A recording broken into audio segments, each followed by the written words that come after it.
Good morning and welcome back to the channel. So today I'm going to be taking a look at a Devotion Frost deck with some of the card reworks for 10.1, and I'm talking about Old Speartip Asleep. This card packs phenomenal points that makes what was already a pretty strong archetype and a very inexpensive deck much stronger, because we're able to combo that out with Old Speartip, have more deck consistency, huge point slams, and incredible Osril value should the Old Speartip survive. So this is a very control based deck, and it can compete with most decks that I'm finding here.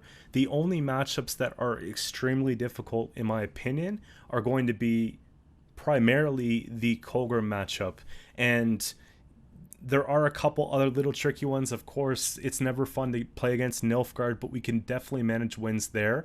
But I'm talking Colgrim specifically is very tough, and I tried to put in a little bit of extra movement for that Colgrim matchup. Should we have to go and play aggressively in round one and use the Wild Hunt Bruisers, we can opt for a Drowner as well as Leader Charges to help break up the road later on and get to that Colgrim, so ultimately we can try and remove it before it becomes a huge threat with the Immolatus Wrath. So we'll go through the deck list here. We have Auburn King. We're going to be able to play a Wild Hunt unit that's generally randomly created if you're playing it in round one.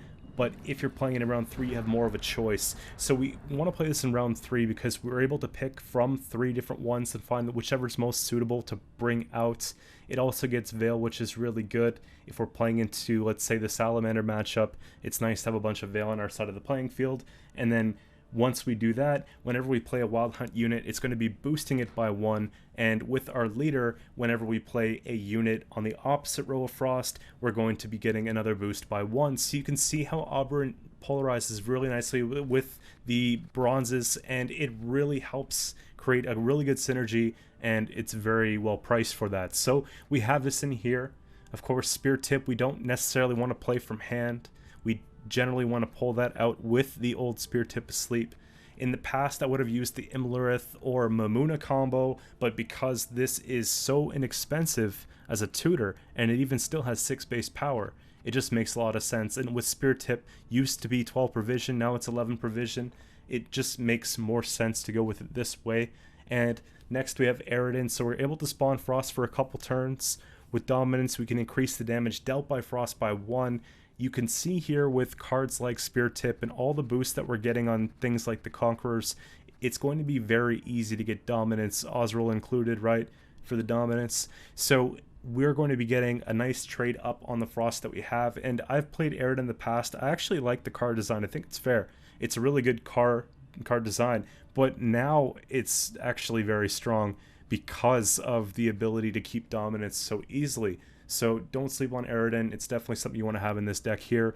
Naglfar is going to still be our best consistency card because we could tutor that with Gales. And I know going tutor for card is sometimes not ideal, but realistically we could have this in hand perhaps and maybe go for something like the Ardgeth or the Immolatus Wrath off the Gales. So that's pretty much it. I don't like to use Naglfar in round 1. You might see me do it once or twice today for a high roll because I have maybe a top heavy hand or something like that, but generally you want to use this in either round 2 or round 3 because the card that you don't play, it puts the other one on the top of the deck, so it's going to help improve your draws for the round 3, which is why I'd recommend usually round 2 is ideal for this card here. Immolatus Wrath, this is going to be punishing a very tall unit. Now the fact that we can go with an Osril up to 19 points, if the Old Speartip takes on the power of the Old Speartip Sleep, and then it goes to our grave, we could pull out the Osril for 19 points. We have really good reach with Immolatus Wrath here. It's pretty much like an auto removal for most units in the game right now, with exception to maybe some that are super buffed up. But really, if we're playing into Colgrim or if we're playing into hand buffs, I believe that 19 reach is still very strong, and I don't necessarily think it's worth putting in Imlerith here to try and pull off the complete removal. So that's that. We have the Echo card that's able to give us Frost for 3 turns on an enemy row on both rows for 2 rounds. So this makes a big difference, and you want to have that because once you get this down, you're going to be getting engine value from things like the Naglfar crew. You're going to be getting obviously the extra points for when you're playing Wild Hunt units. You're going to be getting the dominance more effectively for the hounds, and it's just a lot of points that we have there. It also helps keep things like the Nithral out of reach. When we have the Frost down, we can play this on the melee row and automatically get it boosted up so it can't be taken out by standard 5-point removal, which really helps us save on the defender and stuff like that. So that was one of the changes I wanted to make as well. I wanted to cram in as many Wild Hunt units as possible and not have to worry too much about little tech cards like a defender and stuff to keep these alive, because I'm pretty confident that they'll stay. Another way that we're going to be able to thin the deck out is with the Winter Queen. So when Frost is on both rows, this is going to summon itself from the deck to the range row, and it's going to be able to have thrive because we have dominance, or devotion rather. So we're going to be playing this before we go and slam down 5s and 6s and things like that, just so that we can get the extra value from this throughout the round. We're not playing too heavy into Thrive, but it definitely helps here with the Winter Queen, and coincidentally, the Drowner that we put in for another movement tech has Thrive as well. So you can structure your round to get those down early, and then you can play some of the taller units after. We talked about consistency and the big point swing from Osril. Aparian Phantom's good because it helps give us reach on our removal. So this is going to help obviously get itself as an engine and boost every turn, but when we're satisfied with the amount of points we've gotten from it, we can use the order and use 3 damage. So you could see how 3 here, 2 from the Nithral equals 5-point removal. We can chip around something and get that extra finish with the Endless Wrath. There's so many different ways that you can, let's not take it out of the deck. There's so many different ways that you can use the card, and it just makes a lot of sense to have it here. This goes hand in hand with Speartip. We talked about it. The Bruisers are some of the best bronze cards for this archetype, if not the best in my opinion, because its ability to help split up the rows for the Frost and do damage when it does so. So huge there.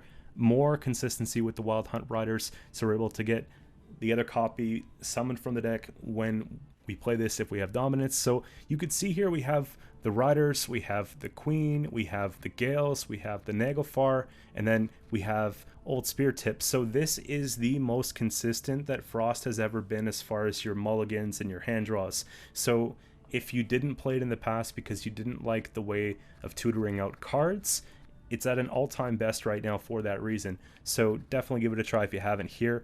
Now, I think it's important to have cards like Naglfar Taskmaster. One's definitely appropriate because if we do play into the matchup where we have like Nilfgaard, for example, and they lock something that we want to unlock, well, we have an option for that. If we want to get around a defender to go and destroy something, we have an option for that. If we're playing into Syndicate, or if we're playing into Nilfgaard Poison, we have an option for a Purify. Although we have a lot of Veil, they're generally going to be targeting either the Speartip or the Osril off the Speartip and Old Speartip combo, and that's just some points I can't really afford to lose. It's a lot of points, so having Purify here makes sense for that reason. Hounds are just good little engines.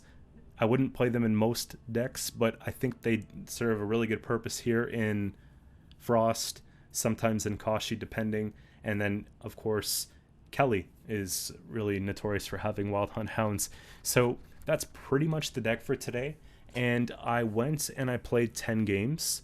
I wanted to give you guys a bit of a longer video because of the last couple days when the patch started. I wasn't able to make as long videos because I wanted to get out as many as possible in as quick as possible so that you guys can get started with the patch, but we have some time now, so we'll go for a longer one today. And I've been doing live commentary for the past couple days, but I wanted to play the games in quiet and I wanted to do it afterwards. So we're going to be doing post-game commentary today and probably for the next few videos going forward at least. So that's that. We'll get into the games here, and if you guys enjoy the content that you see, don't forget to sub to the channel. We have a goal before the end of January at 3,750 subscribers. We're actually pushing for it, so with your support we can make it happen. Let's get into the games. Alright, and for the first game we have Nilfgaard Double Cross.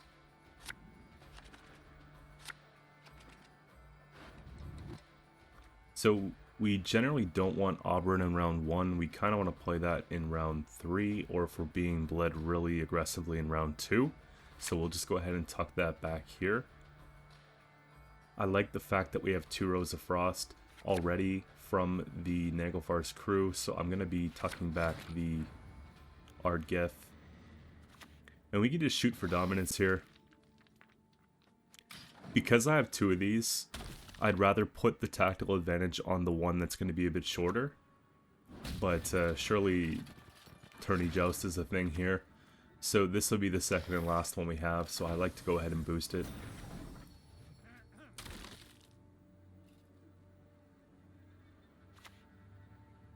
I know the truth. I simply want you to admit it. We want to start engineing out some frost. Run, run, not get far.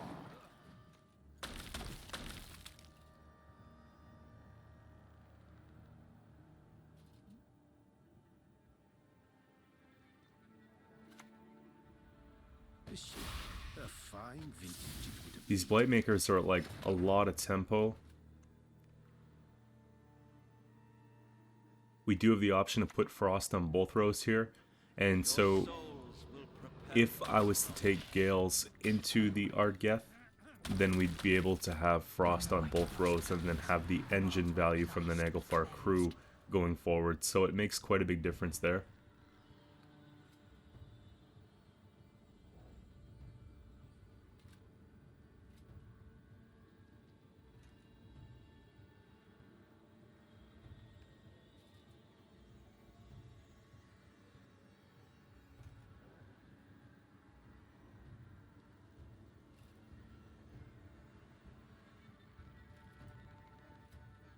And I want to create some room to get out of the round if they decide to go ahead and tall punish us, right? We have the 11-point card and counting. That helps us out a little bit too, because it'll keep nudging down our tallest unit.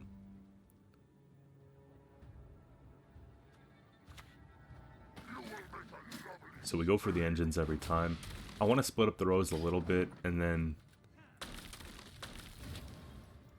see if we need to consider putting frost down for 2 turns. I don't know if we're going to have to at this point round.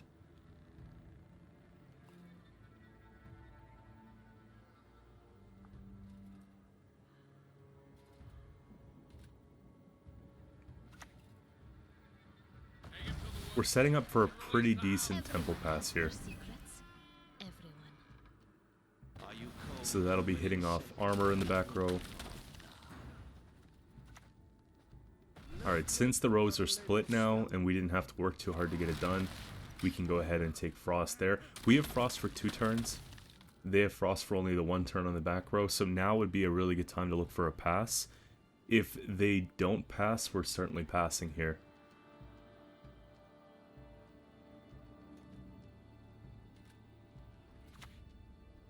That feels a bit too slow.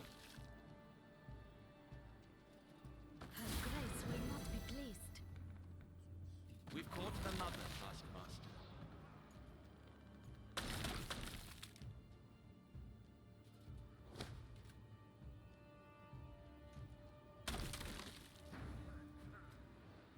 I'm thinking, how can they do it in 1? Just because we're getting that extra value on the 3, and then they're going to be taking the frost damage. So they'd have to make a pretty big commitment plus leader to get ahead here if they have it.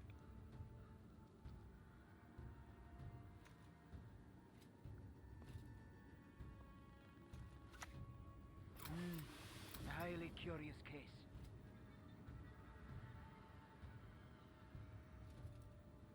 Just a peek. That is all I need.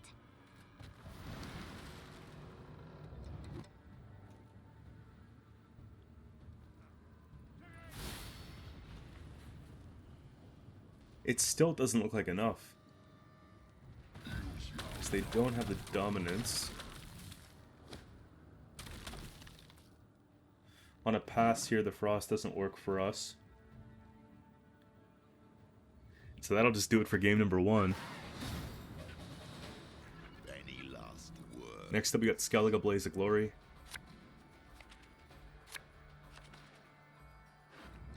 I took yesterday off just because I wanted to rest and I also wanted to see family. I don't get to see my parents a whole lot.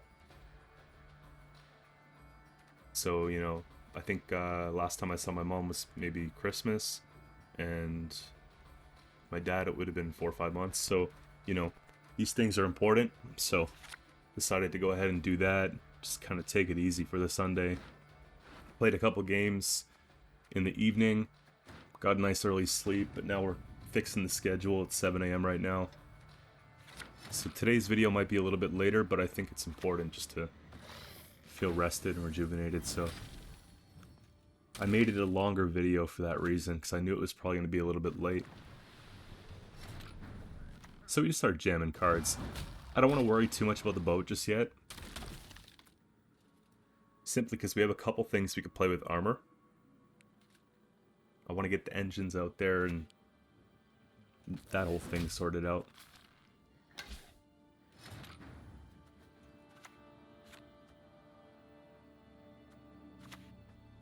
There we go. We'll focus on what I think matters most.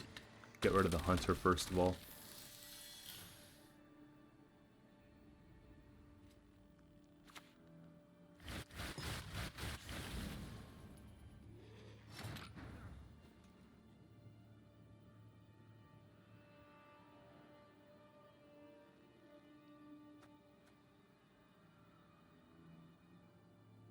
So, in this event, I wanted to remove the hunter, but I also want to not take more damage from the boat. So I took a bit of a high roll here to look for something that I could maybe potentially do that with. I was thinking more of like a Toad Prince, which ultimately wasn't great, and I'm showing you this because, you know, sometimes these awkward situations are going to happen, and it's all about how we can bounce back from them. So I just have to realize that we're not going to be able to take out that boat, and now I just kind of want to get out of the round.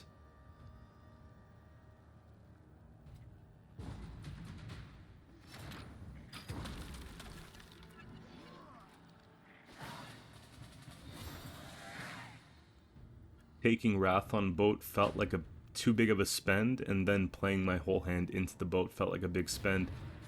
If I was to go back, what I probably would have done is play just maybe the thin package, and then push the boat back the following turn with the bruiser.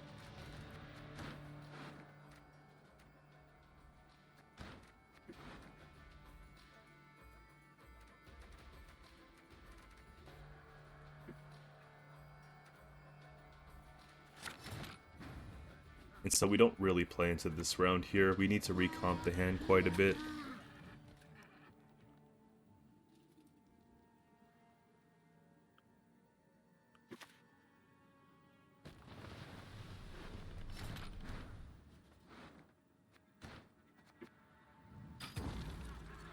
It's not all bad because we do have round 3 Oswald last say for 13 points. And it'll be non-interrupted, so they can't contest it with a Morkvarg or something.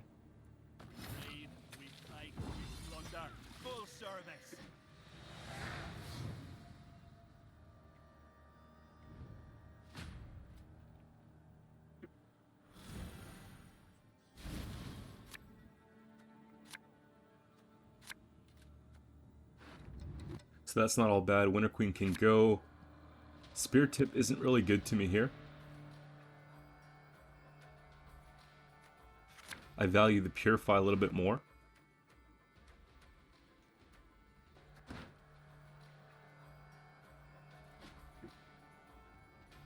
More than often they'll be running Turgv. Especially because the veteran tag, and it looks like they have King Bran.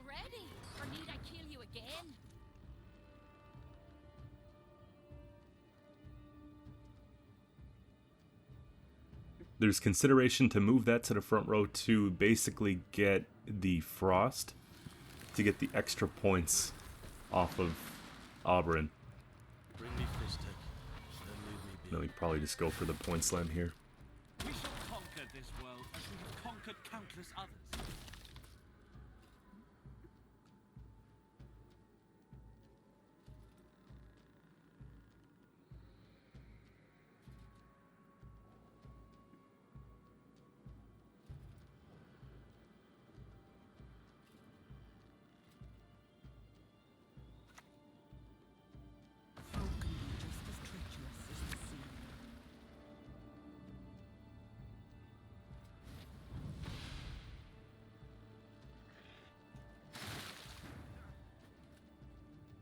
So that's not all bad. I think we go ahead and we take Aridin here. It might provoke an earlier leader, which is pretty nice. The world will at last be cleansed. It's one of those cards that they just have to remove, and I don't think they have much in the way of AP removal, right?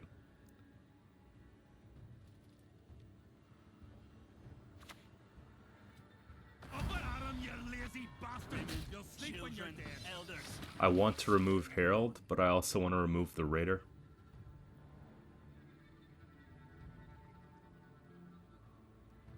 If I take the Raider with a Wrath here, we're basically damaging it for 8, but it's actually getting a value of 9, and potentially more if they use the Raider to chip something down and kill one of our engines.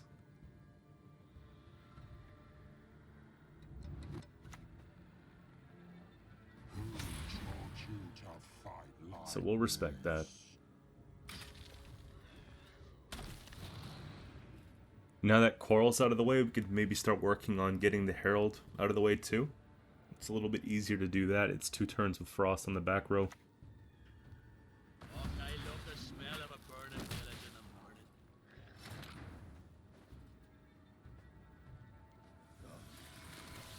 We push the Herald back because they probably have 4 or 5 warriors in hand, so it makes more points that way. And just like that, Turk replays for 8 points. So this was kind of like the turning point of the game where I was feeling pretty comfortable. I know Iced is going to be a big swing, but I know it's going to be hard for them to get the Bloodthirst. So we don't push anything back right now. We just let Herald get clipped. I think we can actually go ahead here and take some Frost.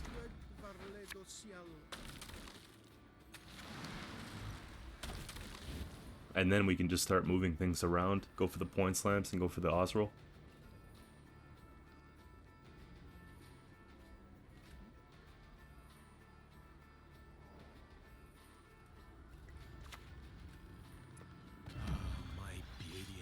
See, that's what I'm talking about. I wanted them to take a non-effective Iced, and I'm sure that they were trying to go for the Bloodthirst for a bit first, but then they just got a little bit frustrated that it wasn't happening and that Aridin was getting some value.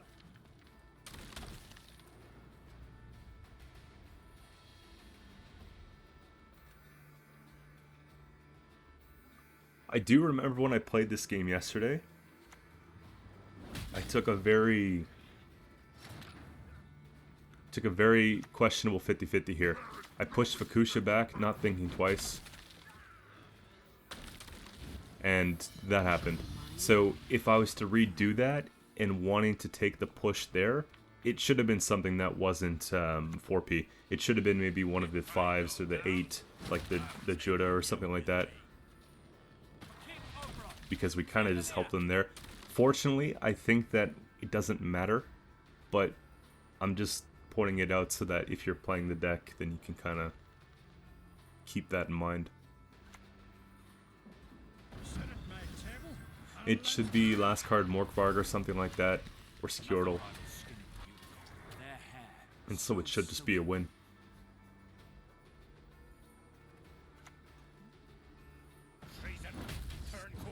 However, it could have been better, right? We take that. So the round 1 questionable move, taking the high roll Naglfar, and then obviously the round 3 play. But we came out with the win, so... Moving on to the next game here, we have Enslave. So we'll try and play this one a little bit tidier, I think. Put back Auburn here.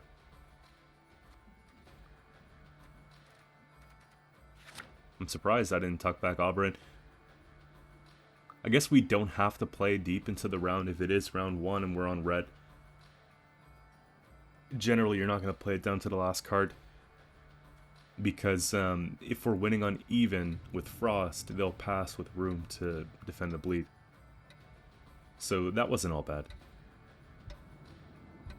We have some really good starter engines too. We have the Aparian Phantom, Naglfar Crew. We could get out the Speartip here. try and cycle at that play round 1.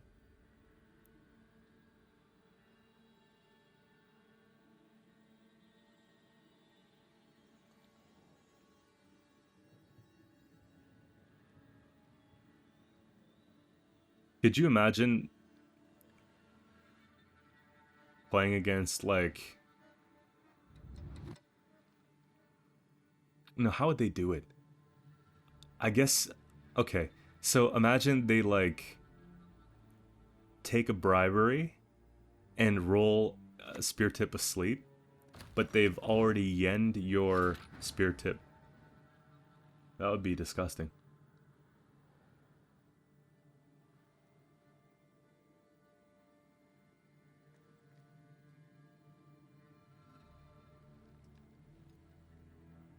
So we can just take Frost.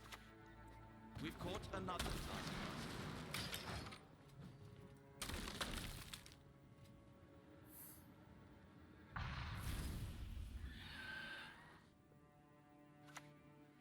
The Helga's kind of awkward. I've noticed this when there's matchups that have shields and things of that sort. Armor obviously isn't good either.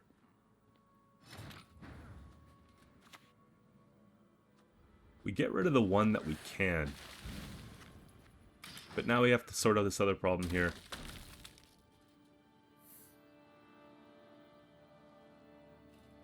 And it's difficult because in past games, like you guys saw against Skellige there, I tried to high roll the Toad Prince. It didn't happen. It didn't work. And I'm reluctant to try it again. But it's something I want to do.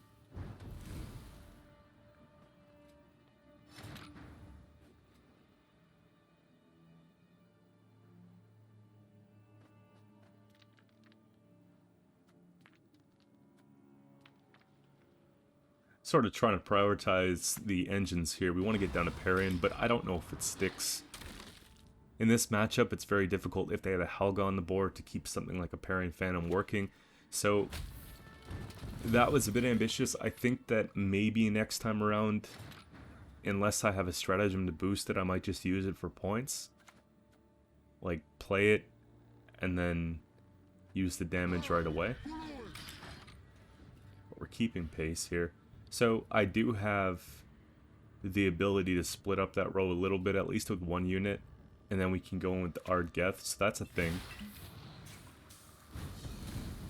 And I've noticed a trend of people stuffing deck with riders, as if Oberyn doesn't create a potential rider to bring it right back out. So, something to take in mind.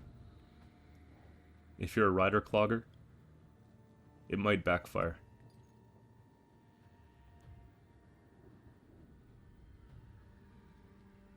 Speartip is going to keep us competitive here.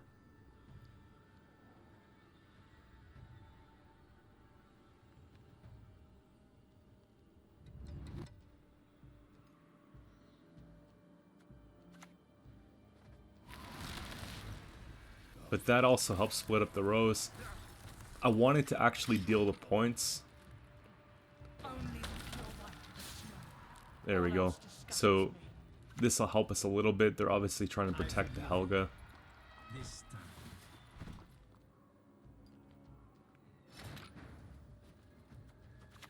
Okay, good. I was hoping I did what I was thinking. Now, pushing the Helga back gives us the 50-50. This is the kind of 50-50 we want. Surely we don't get. Next turn it'll be gone. Unless they have a joust or something like that, but I don't think they do.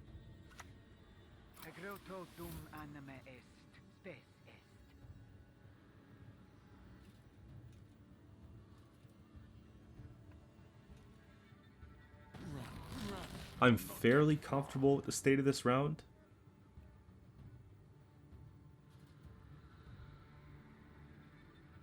I just don't know if it's winnable. Like, we'd have to put down the Speartip here.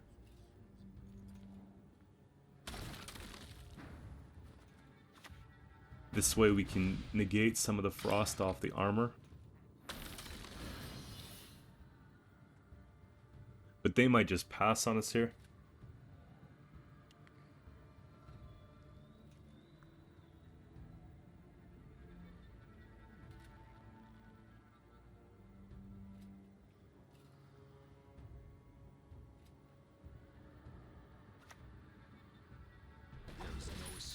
probably the worst thing that can happen.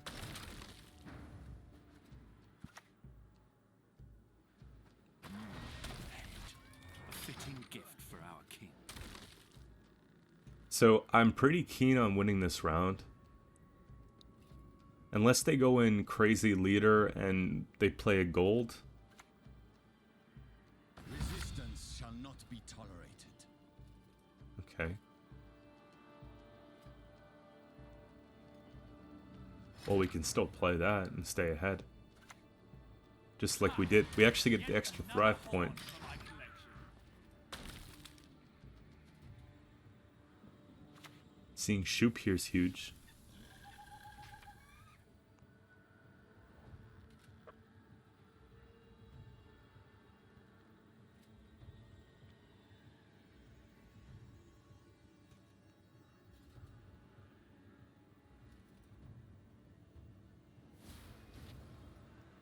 I was terrified that they were going to roll resilience here. But surely they didn't, which is great. We're not down by a whole lot.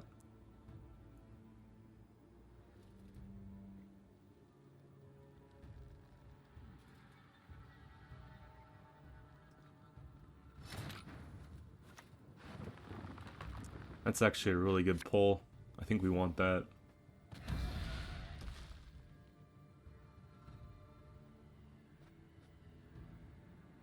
And I'm pushing this. I'm trying to decide if I want to use the leader because it might actually push them to lose on even if they play. So they might just have to pass here. It's kind of what I was hoping for.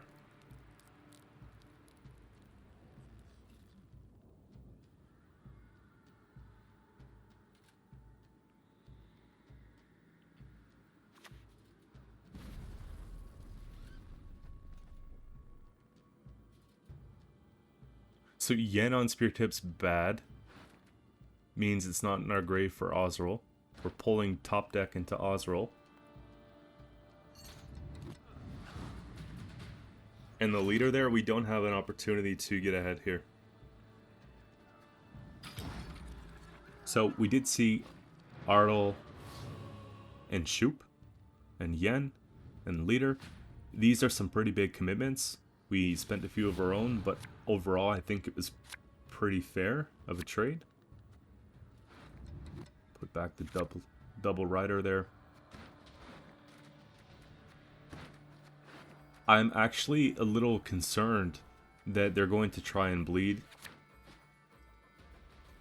I tucked back the Ardgeth because I don't want that in a round where I need a pass card. And the rest of the game is going to be pretty short, right? We've got potentially 3-4 card round here and probably the same thing next round. If they pass here, it's going to be a 6 card round 3. So I like the Frost in a very long round.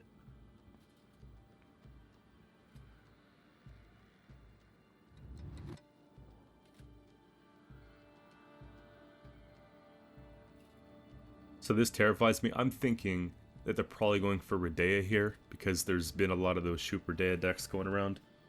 And if they have Redea here plus my Speartip in hand, well, we're already looking at 25-30 points.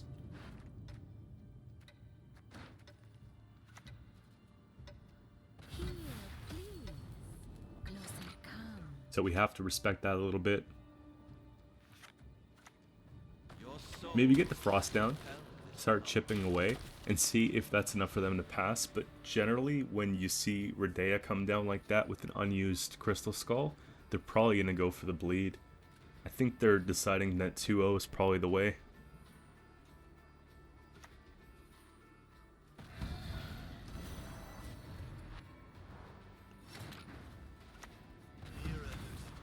behold our new home. We just get as many points as possible here. As we have conquered I think they're starting to realize that they're running out of steam.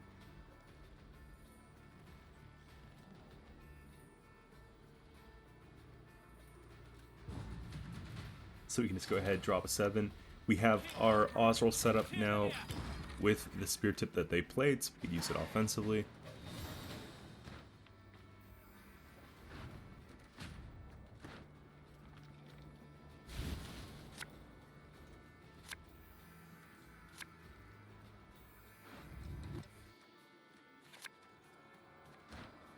And there's so many better cards that we need here. Not that. If it was anything but that, really. Outprints, scales, like there's so many things that would have been better than that. Let's see if it carries at least.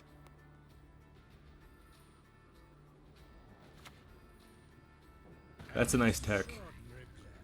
That's a really cool tech for the hand buff matchups and stuff. It just sucks that now that can push us back from the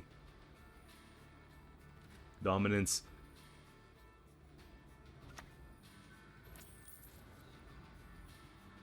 We'll leave it to RNG here what they roll. That's bad.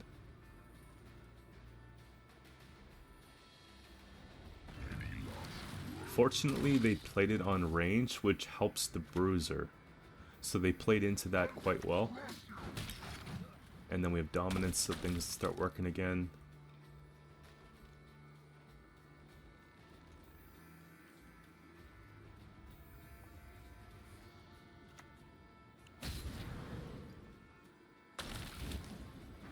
So we have Osroll, front row.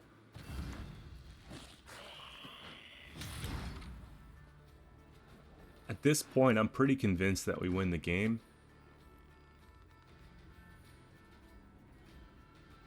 But Vilgefortz is the thing. And sure enough, we tied. Some high rolls there in that one. They had bribery, Vilgefortz, all types of stuff. It was crazy. Not much we can do there.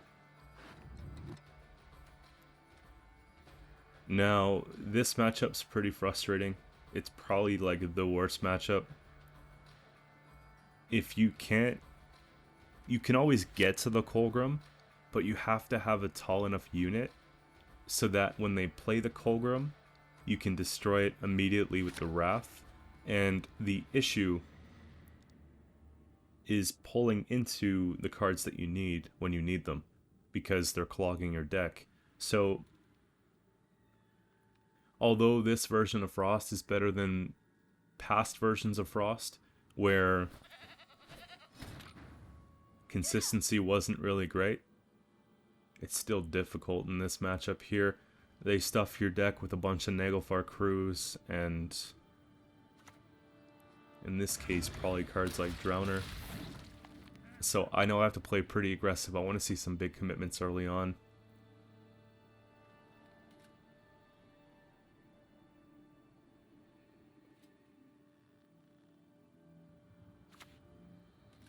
What's better than a dead noble? Two dead nobles. But in this matchup here, I don't anticipate that it's one of those ones that you're going to win as often. And when I was recording these games here, I went from empty Mosaic rank 2 to full Mosaic rank 2 throughout the course of playing these games. There was a couple games I didn't include because I was salty. I didn't want to encourage playing Colgrim and make that everything I see, because that was pretty much half of what I saw yesterday.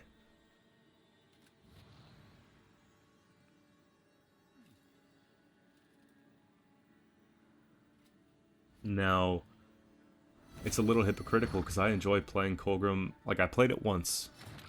I posted a video of me trying Colgrim, and it was kind of fun when it worked. But back then it wasn't meta, so it was like, haha, playing Colgrim, right? It wasn't every single game you're facing it. The Vi meta, where it was just Colgrim and Vi, that was kind of a dark time for Gwent, in my opinion. So, I'm going to play a little aggressive here. We want to get dominance back. Your life is worth a great deal, my lord. In case we want to go and play that Eridan.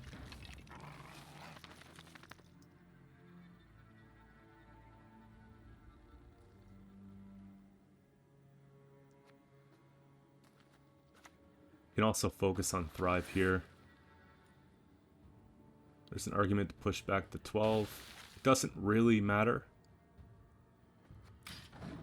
It's probably better this way, because then we know that the front row with 3 turns of Frost will never hit Knickers, which is probably better because of the armor.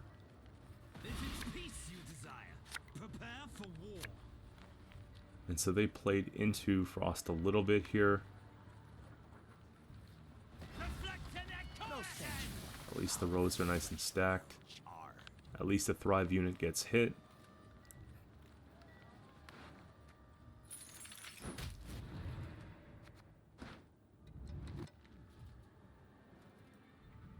We could have went and taken the Purify on the one that's bleeding before, but granted that we have the 1 leader charge, a couple bruisers, we have one in hand, but I want to make sure that we have enough to get around defender should we need to. So I value that a little bit more. 37 to 12, it makes it very difficult to come back from, but I think we can still shake it up a turn and get a bit more commitments from them. Just looking at it right now, we'll see what I end up doing.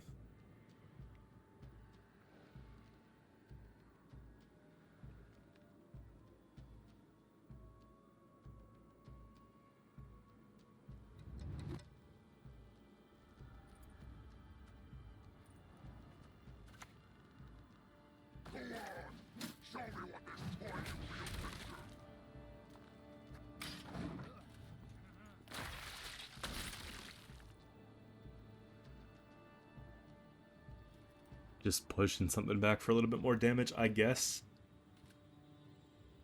I think it should have been the 7 on the back row up to the melee, just thinking about it here, but it's fine. They sort of support us by playing that on melee, right?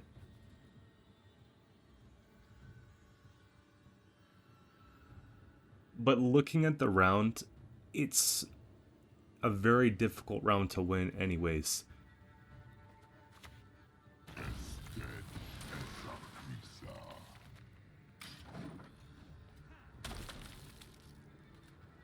I'm hoping to at least see sunset in round 1.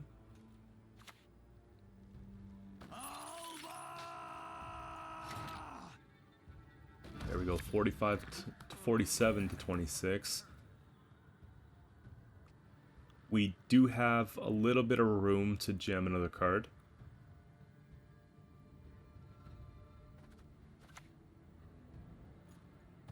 Oh yeah, we don't dominance. Take it back, I remember that. Just go ahead and play the 7 or something.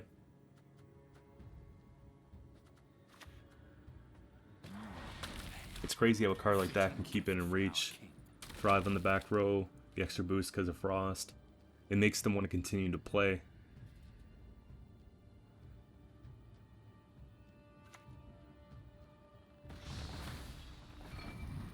Monsters! No, a goat will suffice for now. And then they have the very inexpensive point slam at the end, which is just wild.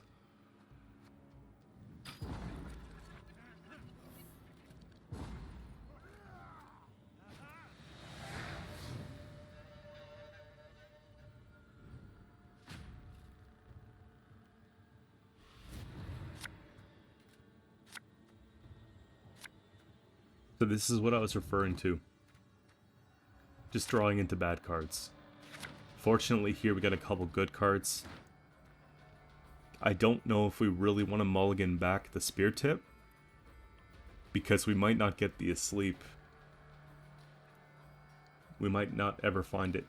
You look at the difference in cards, 4 to 13, and we know that they're going to be able to jam us a bit more here, obviously with location, and then whatever else they come up with.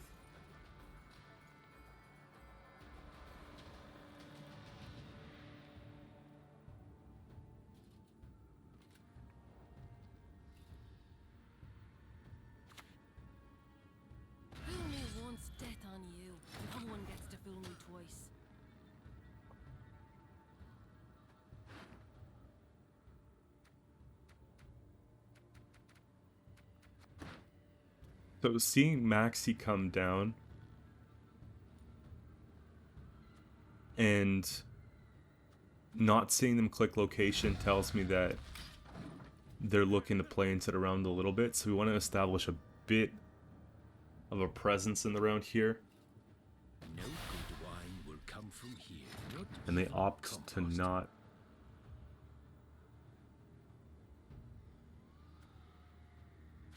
Okay, we can just go ahead and play Frost. It'll keep us ahead. I don't think we're going to get much better Frost in round 3.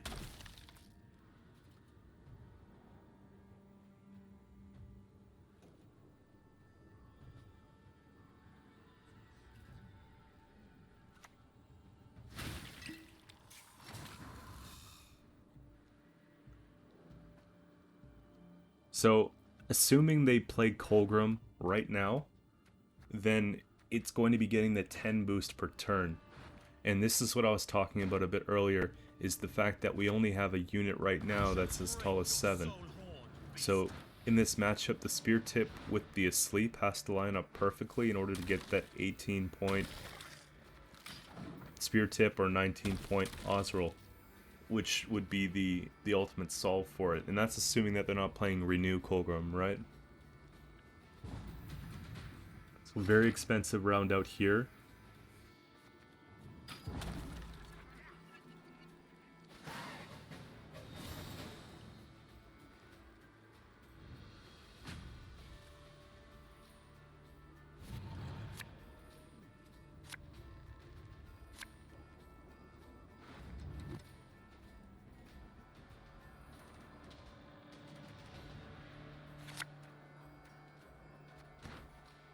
And I can generally tell going into round 3 if we have a chance.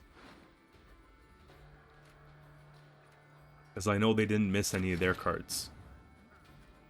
It's just a matter of, did we pull the ones that we have? And can we win the game?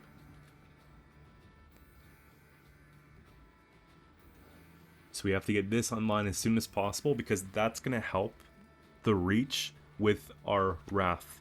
And Wrath combined with the Parry and Phantom damage is what I'm looking to take out Colgrim with.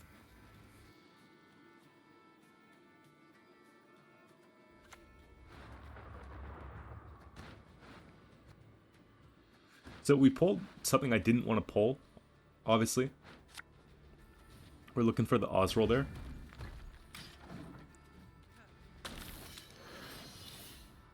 I wanted to have it lined up just so that we could purify that defender and then slam it. But now we have to just really hope that the 6 that we have continues to climb and they don't do anything to harm it.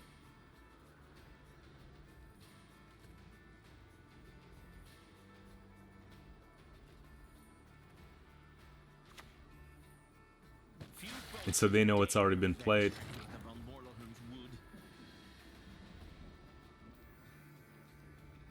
We can't purify the bleeding.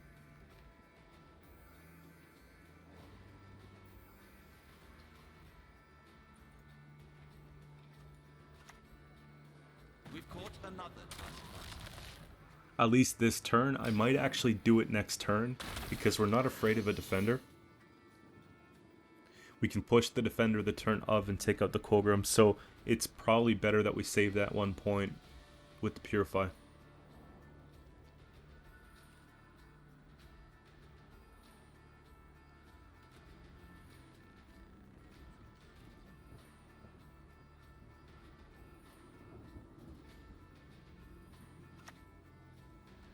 Name's Reigns. Remember that.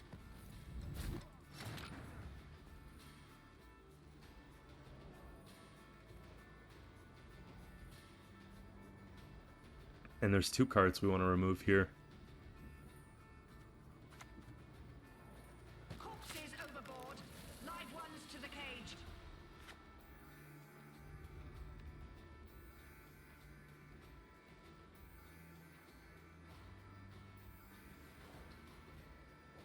I might have played Conqueror just because I was thinking if they use the order, we need to have the 8 points. It's huge. Another horn for my collection.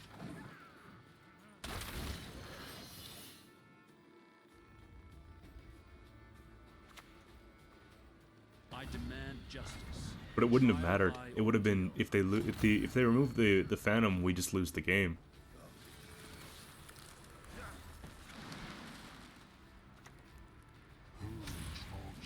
So the correct line was probably still taking the Purify.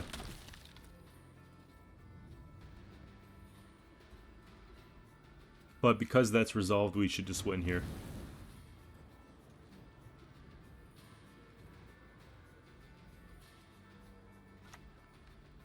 Yeah. So we just place our points. So we would have saved the extra point. Would have made it 20 to 13. That would be fine. So that's what you hope to happen in the matchup. For this one here, I missed the intro when I was clicking record, but I was able to get it before the first round started. We have inspired Zeal.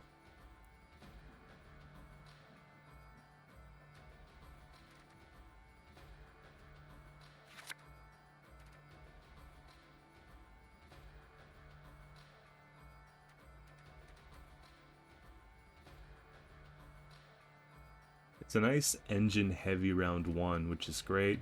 We have access to Frost, and we have the couple Bruisers, which is going to be really good if we're playing into mages. So we'll find out pretty shortly what it is.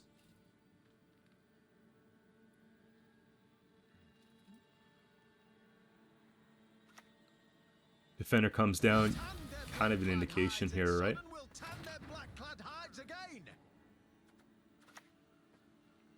Now, I want to respect the fact that they could have a boiling oil. I think it's important. So we'll take this here. So if it's mages, we see Letitia. And yep. Problem is, when you play this matchup, you have to play round 1 like it's round 3. So the way that mages work is that they work really hard in round 1 to establish this sort of carryover for the round 3 play. And that's like the whole payoff round. So if we don't put a stop to it here, then we just lose the game. So we'll play a little bit aggressively. We'll play till they pass.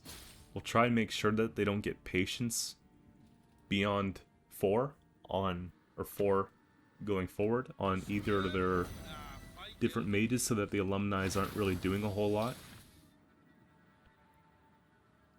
And we do have dominance, so it does make some sense here. Get this going. Just actually use the damage first. So far so good. 2 passive points per turn, pretty significant lead. They've already used the amphibious assault, so I know one of their big point swings for the round is gone in this case, but I want to just secure it, so I'm going to take some damage there. I think we actually Toad Prince, because I don't want them to have any patience. I have no patience. Right? Let's keep pushing it. But this right here is a good opportunity to pass, because I don't think that they have what it takes to do it in 2 with our 2 points per turn. Frost on the back row. So we hope that we get the pass here. Well, we hope that we don't get the pass here so we can pass. I think that's fine. We just take that.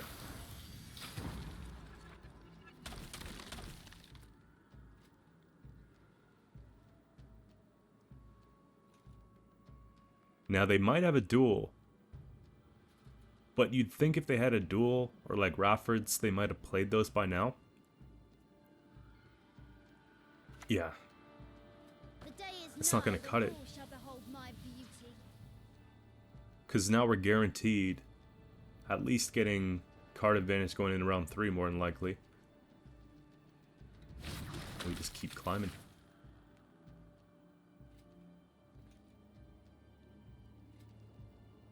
So a lesson from this game is get those engines down early and just know when to pass, because we pretty much got a free game out of just knowing when to pass that round.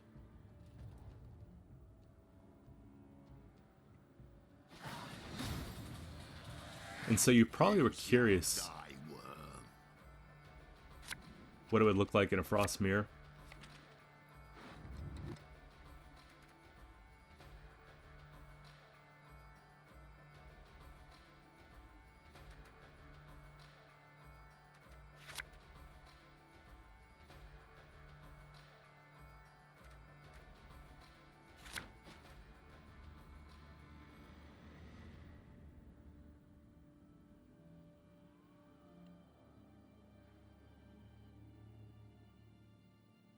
And if you look at like the Wild Hunt cards and what cards we can even put in Frost, a lot of the decks are going to have very similar cards that play under the Wild Frost. So we can pretty much look at their deck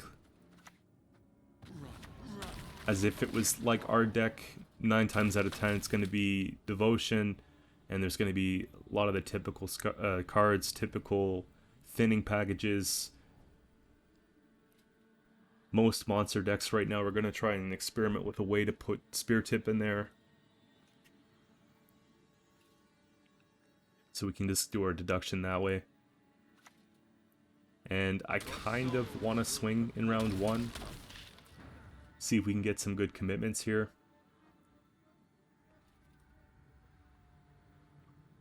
Problem with going on red is that we don't have dominance easily.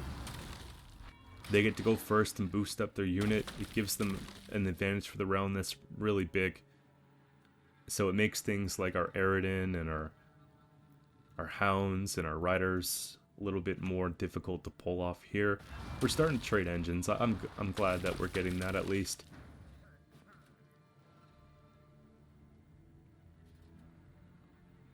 A little Frost wouldn't be bad. We could put that.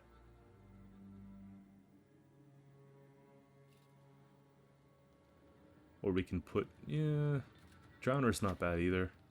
We push that back, they don't get to use the damage. We get the Thrive on it too. It's not an overcommitment here. It's almost a little bit trigger happy with the leader, but I figured it's not that important. Not to say we won't use the leader at all in round 1, but just that turn didn't feel right.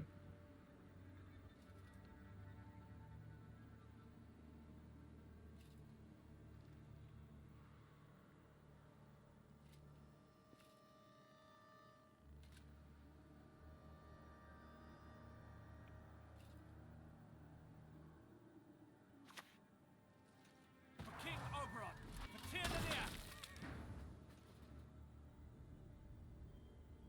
I really want to get out my Riders in round 1.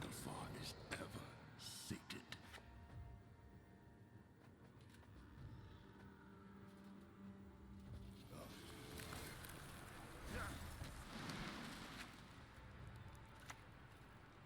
So we might put Frost on melee here. Are you cold, human? Just get them both ticking. Because I want dominance back. And I just want to thin out the deck, because a big part of whether we win or not could depend on who draws better cards. And I don't see them doing a whole lot in the way of thinning. So if I can get mine out of the way, at least I know I'm going to be pulling the good cards. Sure enough, they go and take that here. We can match that pace. That's fine.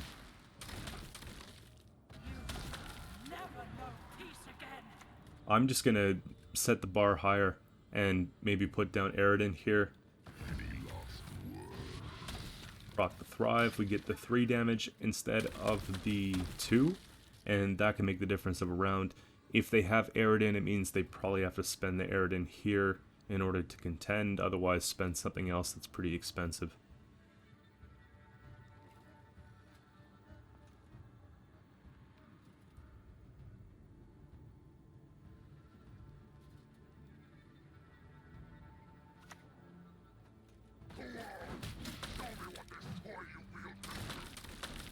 Can't say I love that, but Bruisers are actually just really good.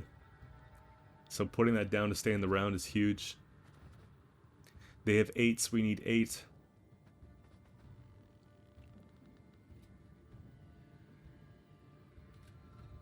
I'm trying to decide if I want to use a Parian Phantom to get back the dominance.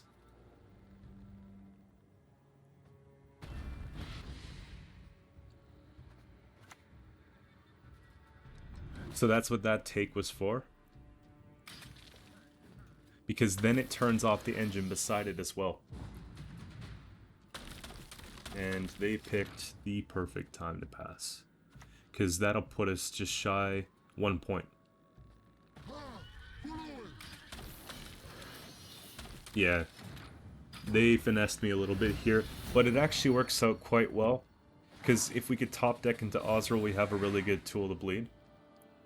And I think we do take because we don't want them to take it. We did a really good job of thinning in round 1, so it was kind of expected that we'd see some of these good cards come out. And consideration to tuck back the Ardgeth in case we pull. But it's fine. Should just be fine here. Take a 19-point spear Osriel.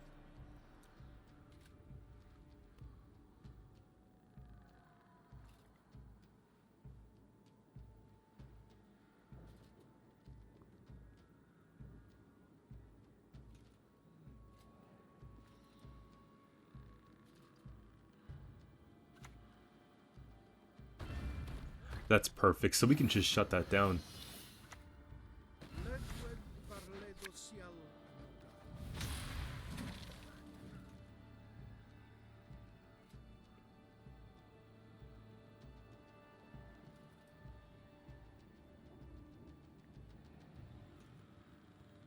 Now, we don't 2-0. We definitely don't 2-0, but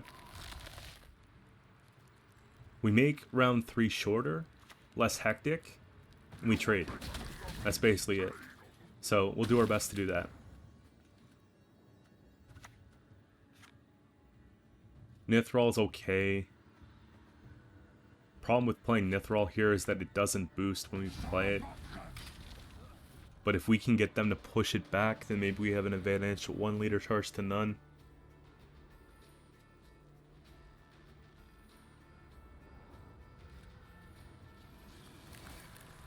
Yeah, so that's that.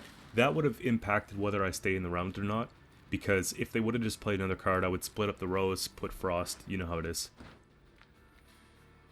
Start chipping them down with Nithral, we'd have a huge advantage there. But the fact that we get their Speartip that doesn't convert, and then we get Aridin on a round that we weren't looking to win, is huge. Now they have to play down another card anyways to catch up, and hopefully it's a good card. So we actually had a pretty successful bleed, getting out the other leader charge as well. And I find that a lot of mirror matches, it reminds me of playing against Nilfgaard. We might not play our cards at the best time, but sometimes there is no best time to play them.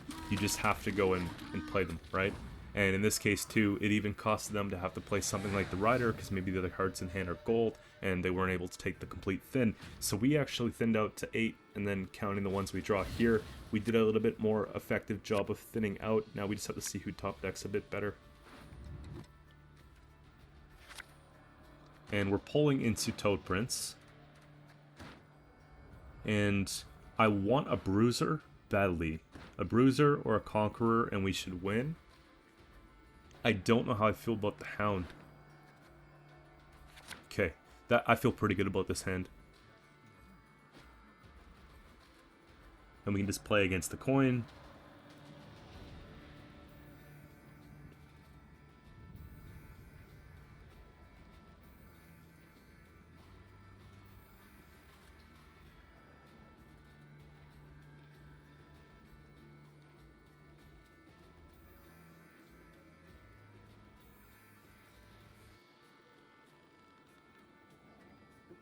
Get the Frosted there, get Auburn out there, get Ardgeth out there, put the Bruisers down, split the rows around, look for a Toad Prince, and get Conqueror.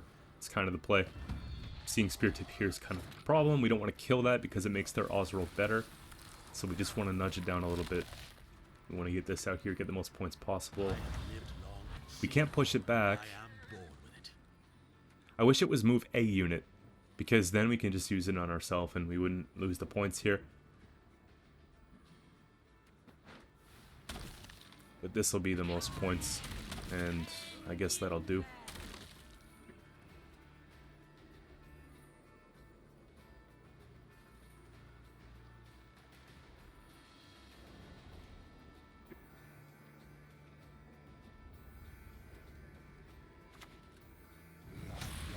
That hurts.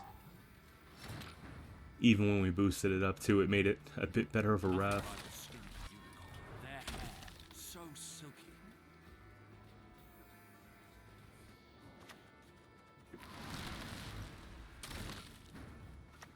We're not going to find a better time than to play that, and now whatever they play, we can just go ahead and we can push.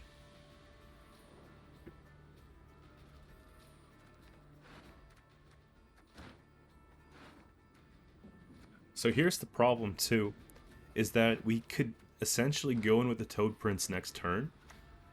That's what I was kind of trying to show you guys, is probably be able to get Toad Prince here. Oh, on the Speartip. I think they should have let us have the opportunity, but I probably wouldn't have taken it regardless. We have to push something back because we need to get a 4. Now it's a 2.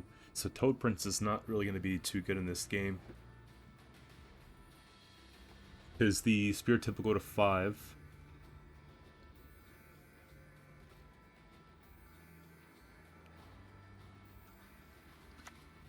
They set up a perfect one. Yeah, we just don't have the numbers here. We can generate a 3, so I can push back the Toad Prince to the range row.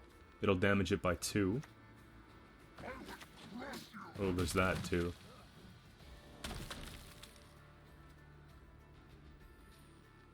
Toad Prince. Okay, if I went Toad Prince to the range row, it would have been 5, 4, 3, which would have been effectively 1 more point.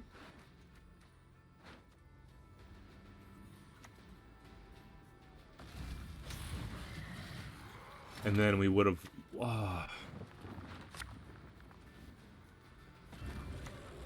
That was a miscalc. So, yeah, we would have won that game. Any last words?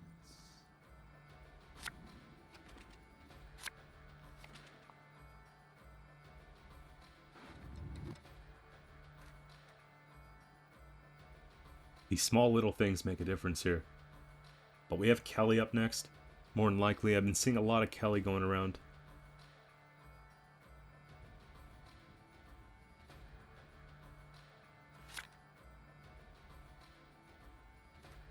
Put back Auburn in round 1. It's a pretty sturdy hand for round 1. It'd be nice to have a little frost. We go first 2, we gotta set the bar high. Some Kellys run Pred Dive, some Kellys run Parasite, well, a lot of them run Parasite, but I just don't know how to treat this one card. I think we just go with it.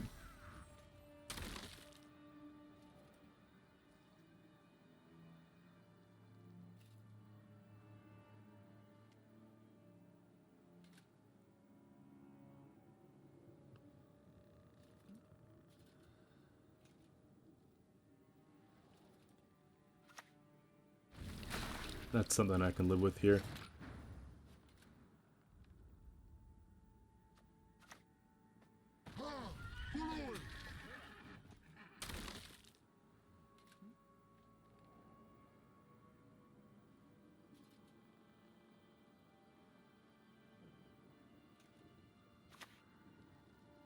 And so we have 8 points of removal effectively right now.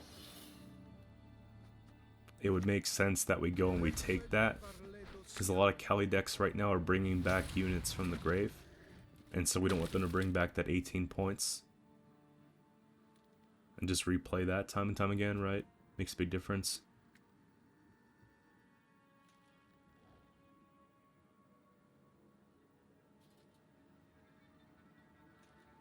I think we figured him out. It's a quick little game there. We do really well into Kelly because we can manipulate their rows quite well.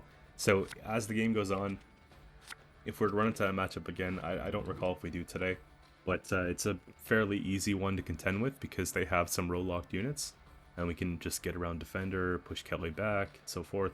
So when it comes to just general points, we do a bit better. Playing into vampires here, well, we don't want Speartip in hand.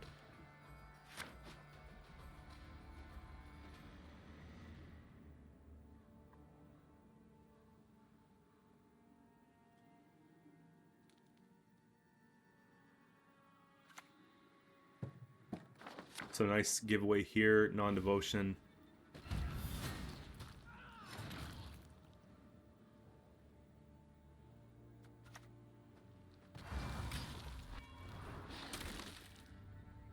It sort of takes away from the strat that they have sometimes where they want to put down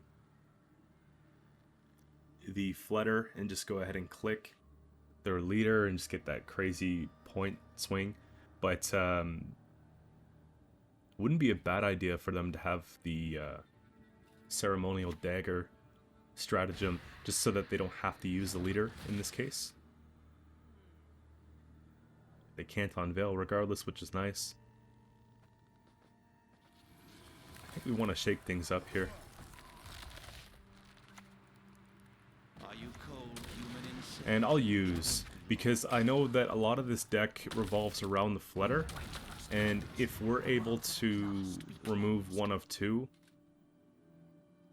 whatever the case, some people use Megascope, some people use Succubus and bring it back. There's a lot of different strategies with it, but that's fine. We get the immediate response here with the Unseen Elder. I think that's a good trade so far. I want to get that armor taken off while we still have the Frost. We use the Bruiser, otherwise we could just use the Drowner.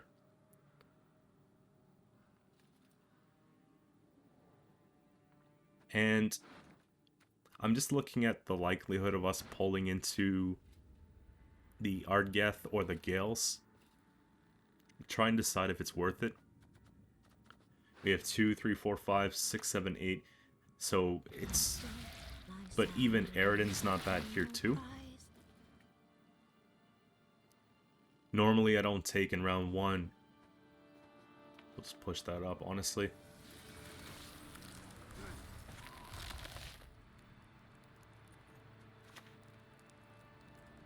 Decide to go for the point swing here. I just want to see if we can get some big commitments out. Whether we win the round or not's not really the focal point here. Obviously a round one would be a nice trade, but I'm also looking at it like if they do go ahead and try and bring back a fleet of cards later on with the Witch's Sabbath, then at least we have a couple good cards out there too. Like Parian Phantom would be a good pull.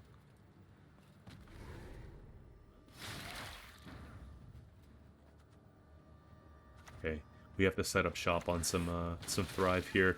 Play a little bit slower. We're just staying in the rounds now. Unfortunately, the Speartip takes the bleeding, but we bring out the 12, which keeps us ahead.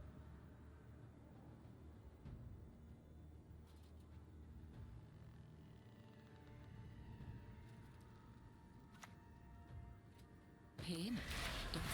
And the Doomed is actually pretty sweet. So they're basically going and giving my tallest unit Doomed. And so if they go ahead and try and bring everything back, then that one doesn't come back. So that's pretty cool. I've been seeing a few people playing around with the Doomed status, which makes a lot of sense in this meta so far, if you're looking just for tech cards. And we pulled the Frost, which is good. Shiu Nose is pretty bad here. We don't have to kill it. We just have to get around it. Get around the Sabbath. So I can see here that they have Sabbath right now, but they won't if we push something back. So we'll go ahead and take Riders while we can, while we still have Dominance. And then we'll just look at maybe... On a pass, we can't pass. We have to play it. Right, they have 26.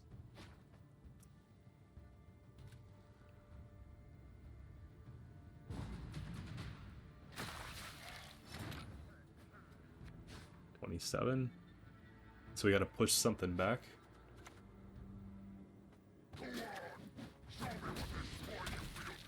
That's just fine.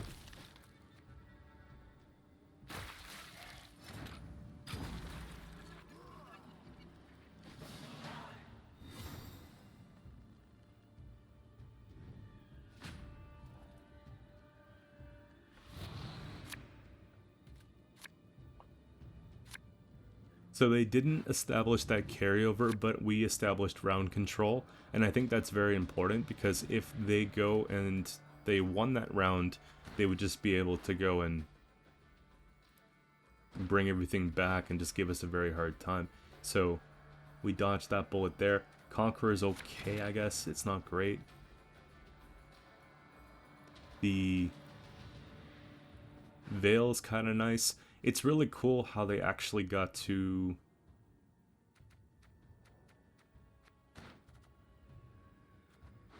take out their whole leader and play a lot of their big cards. I think that we might take an Osril.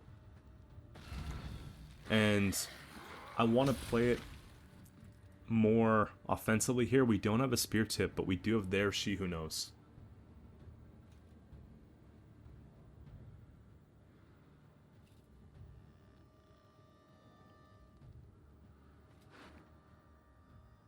Now they're bringing back a 7-6 and a 4.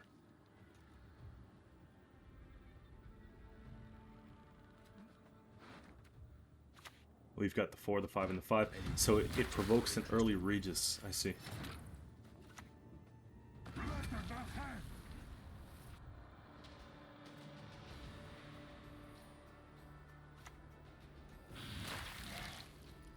I think they want to put down Regis to set up the Sabbath for later, give themselves a bit better of a target.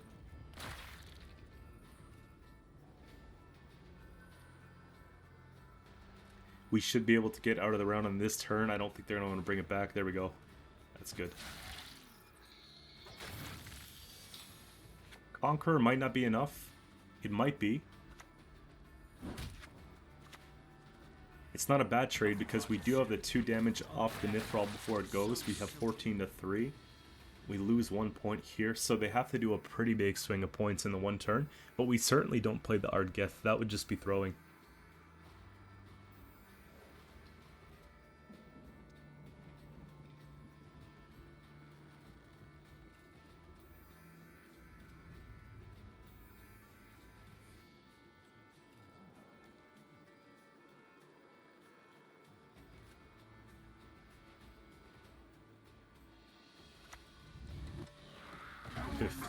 That's good. Even with that, they don't get ahead. So we can just pass on it. And they all have doomed, so we're good.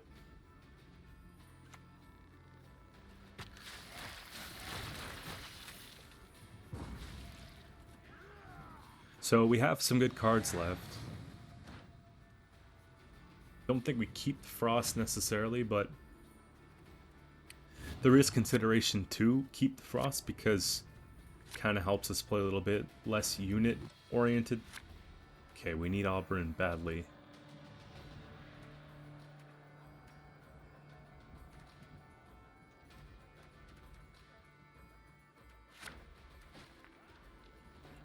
So I'm thinking about basically going in with Frost, chipping things down, playing the cards on the opposite row of Frost for more points. We would have just Toad Prince that. I think they realized that it was done here, so we get the win. Moving on to another one here. It looks like we have another Carapace. Hopefully it's Kelly, so we can see a full game example compared to the last one that we had where it was just a round 1 play.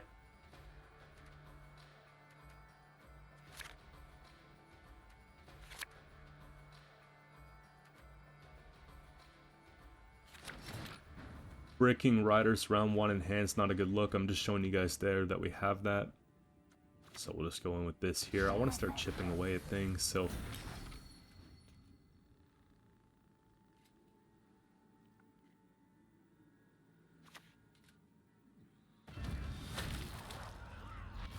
Everyone wants to play Kelly. Let's purify that. Easy. I guess we use the damage because we can.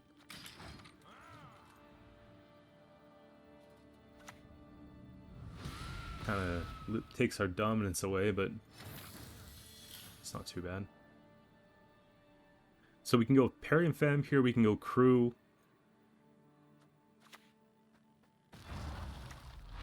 Phantom's nice because it helps us get the dominance back. We're actively getting something that's boosting every turn.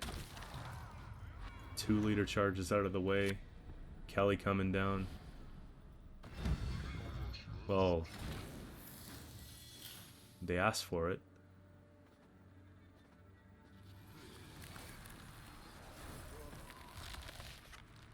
So, although... Are you cold, human insect? It won't be long now. Although Kelly might be one of the stronger monster decks right now in relation to other factions, I don't think it's the strongest monster deck if you're playing monsters versus monsters, for this reason. I would say Frost is pretty good. That was actually a miscalc, so that was a mistake. For whatever reason, I thought I had 8. But what you'd want to do there is you want to take the Nithral off the armor, then you want to use the Wrath. So we actually just kind of threw a little bit.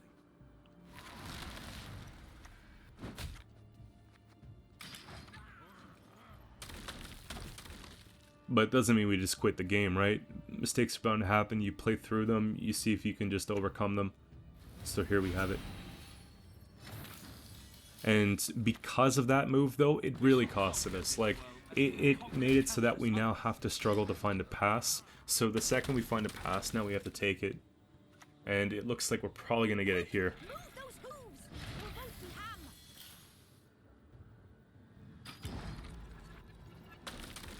But surely, if we were to play the way I mentioned, in that case, we would have been fine. I don't think it matters all too much, though. We fixed the hand a little bit, and if they bring back our best cards, they're bringing back pretty good cards, too. We got 2 of their leader charges out of the way.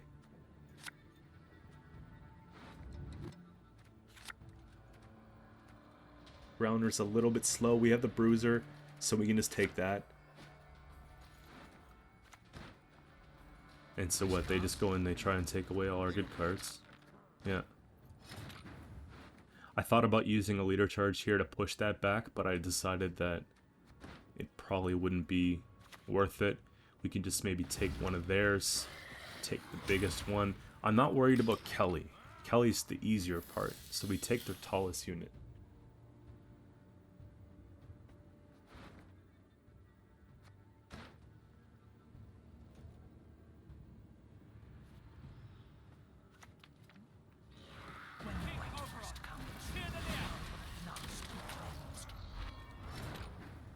That's fine. You'll see what I mean here, though. We just push back the Kells. That's out of the way. Nithral stays, but we have dominance. And then we can just jam more Frost. Unfortunately, Ciri stays.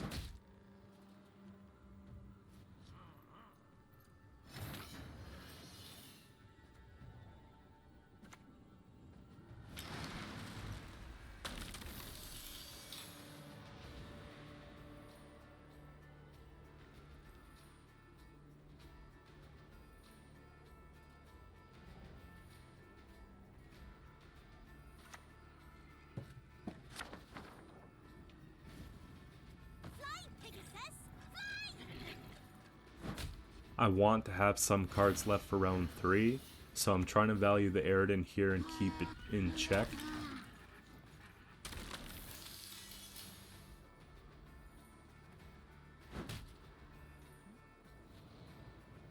So what do they have for our last play? Our graveyard is nothing. And Spores, that demands a pretty big commitment here.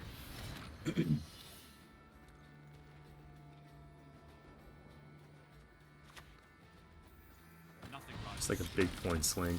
They're going to be getting card back, but we still are able to take the round here without having to play our last card. I think that's the most important thing. They can't bring back Kelly again. They can't bring back Defender again. All that nonsense is out of the way, so we think.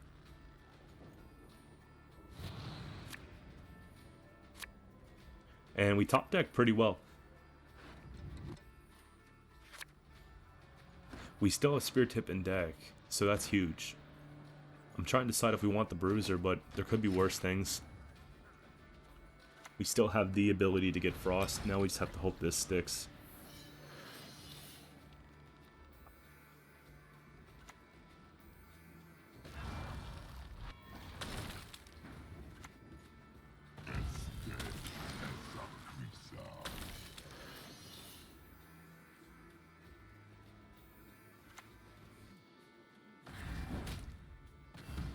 So they knew I would have liked to been able to push that Aparian Phantom back. I've lived long and seen all, and I am bored with it.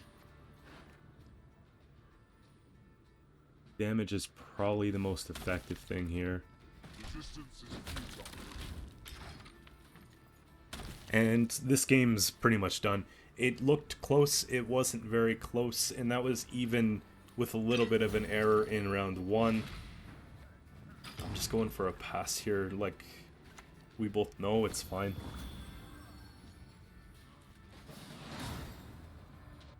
And moving on to the last game, we have, this is actually kind of cool because we have my exact Lippy deck that I made, card for card. So whoever I'm playing against here, I guess you must have seen the video 2 days ago. If you guys are interested in trying that deck, look at my post from 2 days ago. You can find it there.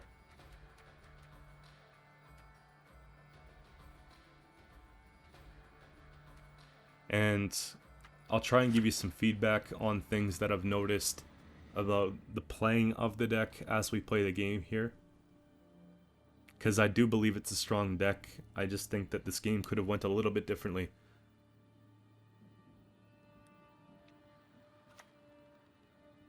Why aren't you listening? Listen to me sing, damn it. So I'm just showing you there, Snowdrop in turn number 1, there had to have been something a bit better to play.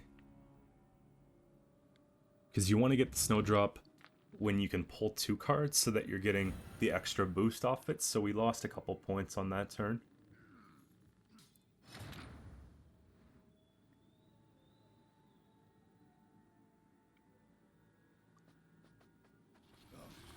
And it's unfortunate because since I made the deck, I know exactly what you're going to play before you play it. And I'm thinking it's probably going to be the same. I'm doing deduction in my head. Okay, this card's played. That's the same card as the one I play, right? All this sort of stuff. So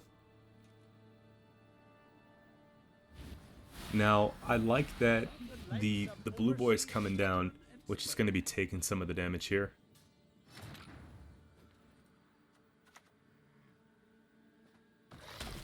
I'm just going to set these up for next turn. I think we have a turn to kind of prepare for that.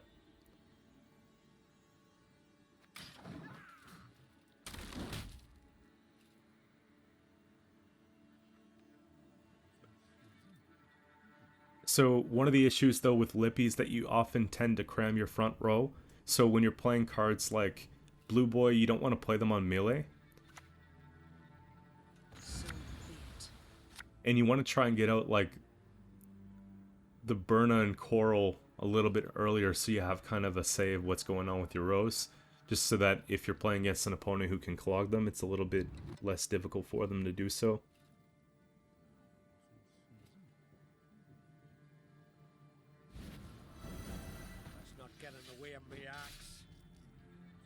So we need to take care of that 6 or put something taller than 6. We do have a brick in our hand. Yeah, so a little bit later of a Snowdrop would have helped because then you would have had maybe the option to put back the card. I'm guessing it was drawn there with Burna, right? So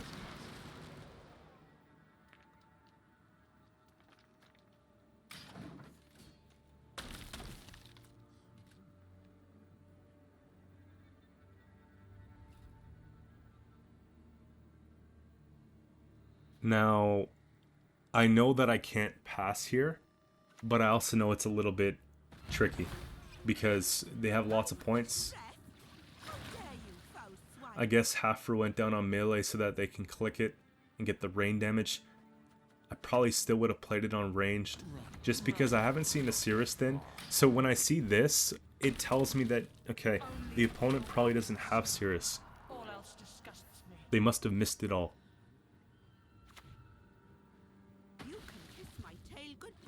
So it's only a matter of time before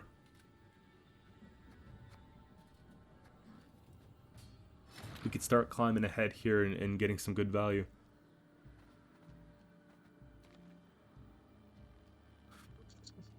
And Lippy doesn't necessarily pass.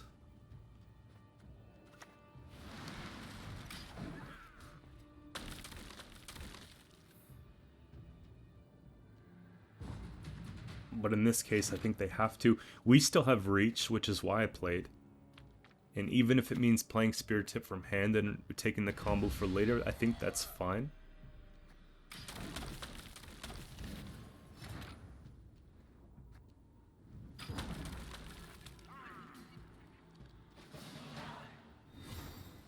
So we go card down as we should. We can play into a longer round 3 where we're going to be able to excel and they won't have as much of an advantage. Also, it helps because they have the Mushy Truffle down on the board for carryover into round 2. But we took the round, so we can actually get rid of some of that carryover. I'm thinking about putting the Drowner back and keeping the Speartip in hand just because it's most points right now at 6. And then we can look at maybe changing that for round 3. I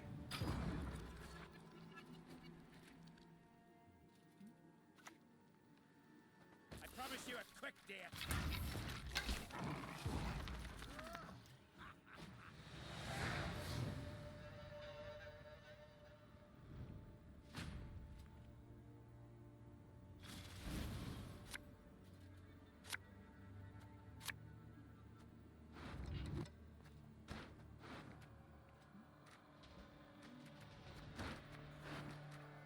So we'll go ahead and recomp that there. Riders are okay, but I don't want to brick them.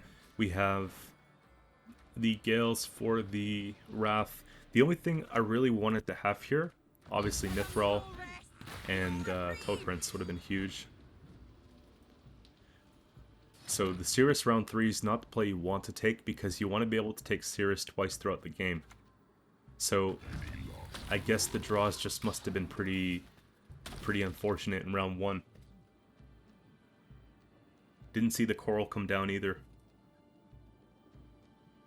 I think we're still waiting on the Morkvarg here.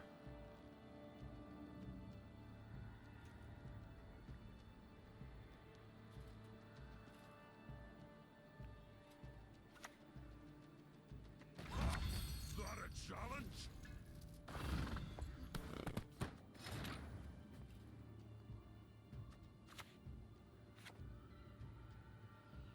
So we can play Phantom, which is great. So because it's card for card the deck that I was playing, I'm trying to respect an Igni. So when you guys see me play cards, I might deliberately be taking, in this case, maybe a point less, not playing opposite of Frost, because I don't want to give them even numbers across the board on a row. So, for example, I know that right now our row is going to go, if we play on melee, we're going to get 2 7s likely if I play like a Conqueror. I'm not going to be taking that play because then they have a 14-point Igni.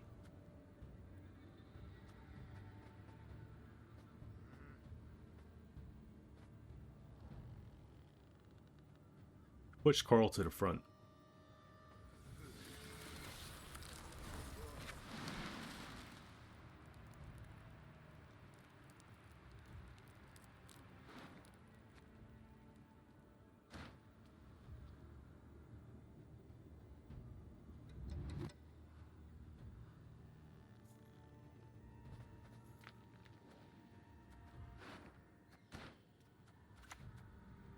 Naivety is a fool's blessing.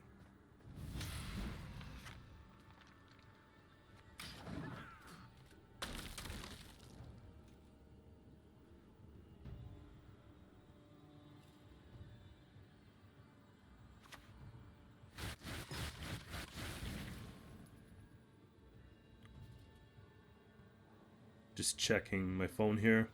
1 second. It's going off like crazy maybe 30 minutes ago. Ah, it's nothing. Ha! Yet another horde for my collection. Pretty comfortable so far. 7 and 8 on the front. We'll start playing on range a little bit.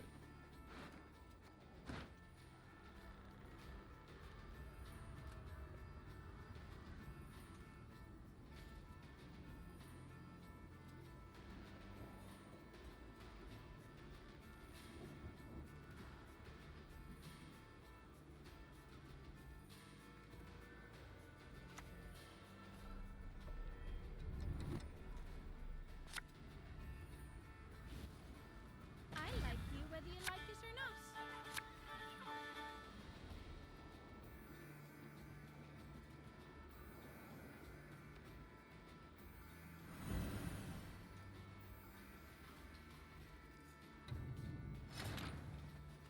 So we just go ahead and take Frost here.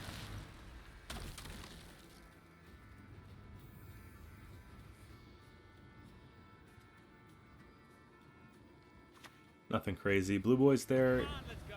Time to face They're our probably going to take that last ping soon off that.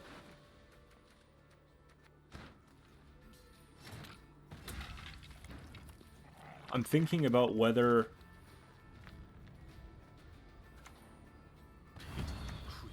or not we should try and take Toad Prince on the Blue Boy, but the problem here is if it goes down to 4, we eat it on the melee row, then we're playing into the whole... I guess now it's a 3, so it's not as bad.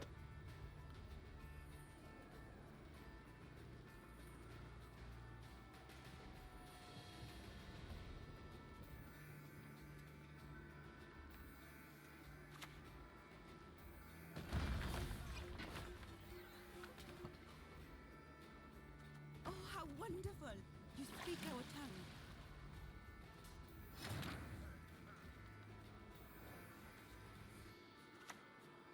Just take the Bruiser.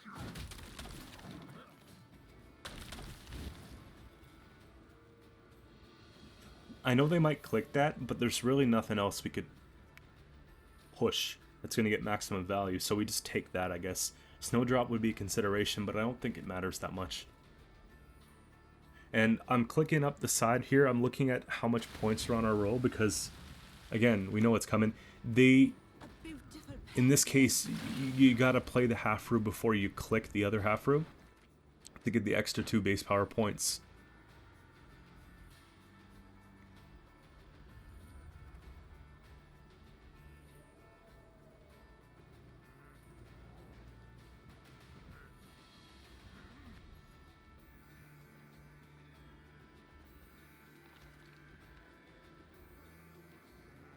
I think we just play this here.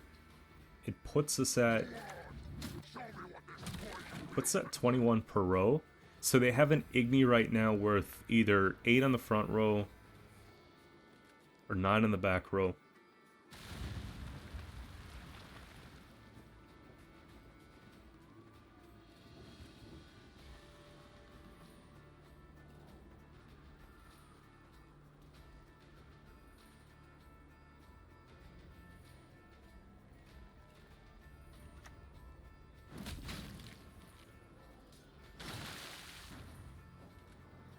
So we should just be fine.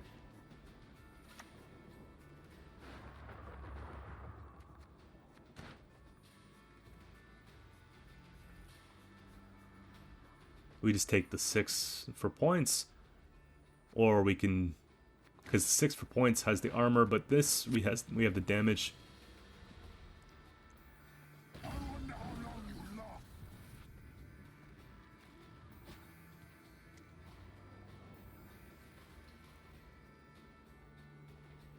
And so with this turn here, you don't have 35 plus points on the row, so you can't play Truffle before Igni, because then it doesn't work. So just an FYI there. Out of respect, I pass, but that was that. We'll see you guys tomorrow with another video. I got one in the works.